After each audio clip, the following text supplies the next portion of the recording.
Now we'll look at managing break music. So we'll go to our break music tab, and to begin with, we need to import all the files of our library for break music just as we did with the karaoke files. So we'll begin by going to manage folders. So here we have the same choice. We can import by metadata, or we can import by a naming scheme. For this example, I'm going to use metadata. So I simply select folder, and I'll go to where my break music is.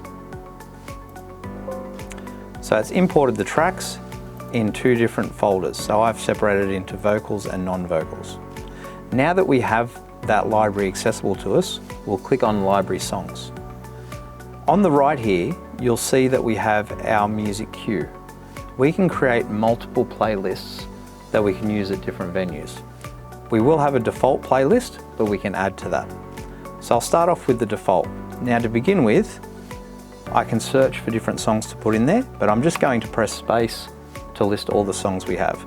Now that will limit it because some people have very large libraries. They might have 50,000 songs in there. So the search will limit it to only a certain number.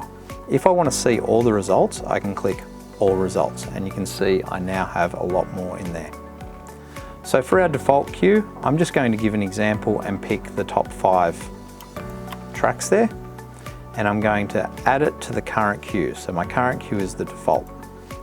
So now we have a queue here that has this break music in it, and it will loop around. So once it's finished playing the list, it'll play that again. If I want to add another queue, I can add as many as I like. I want a particular type of music, so I want rock at one venue, or I want something more tranquil at another venue. I can create another list, and I'll say this one is upbeat.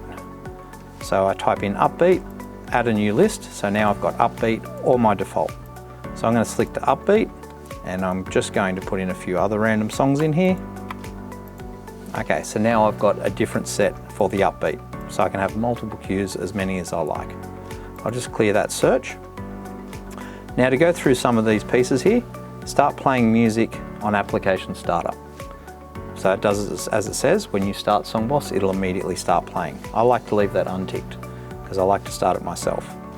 You'll see here, break music status is disabled. So if I start playing karaoke songs and a song finishes, it won't start the break music automatically. To do that, I can click Start Break Music.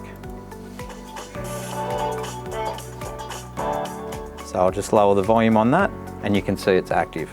We have a separate volume for break music than we do for the main volume, because generally speaking, you want your break music at a lower volume, but you can set that to whatever suits you. At any point, I can stop the break music. I can start the break music when there is a karaoke track playing as well. It won't immediately start playing. It will come in once the track finishes. If I'm playing an existing song and I want to play the next song, I can just hit play now and it will switch to the next song in the list. Now I'm going to turn this up just a little bit so you can hear what's happening. When I switch songs, you'll notice that it starts partway into the track.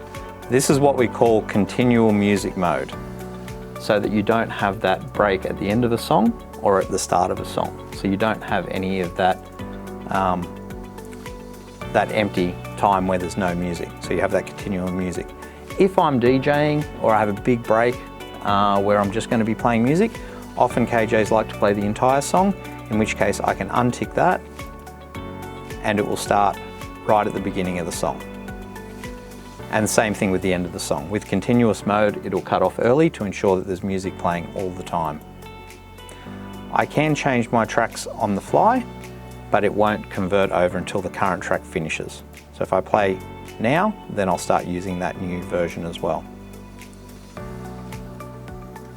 You can also, when you're searching, you can also filter by genre if you have genre loaded in when you're managing your folders. So that you can set pop music for one venue, rock music for another, classic for another. If you decide that there is a playlist that you no longer want, you can select on that playlist and you can go down to the remove section down here. It'll show the currently selected playlist and I can delete that playlist. So now I only have the default playlist.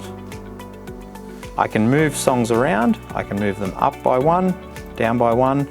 I can move one all the way to the top or all the way to the bottom as well.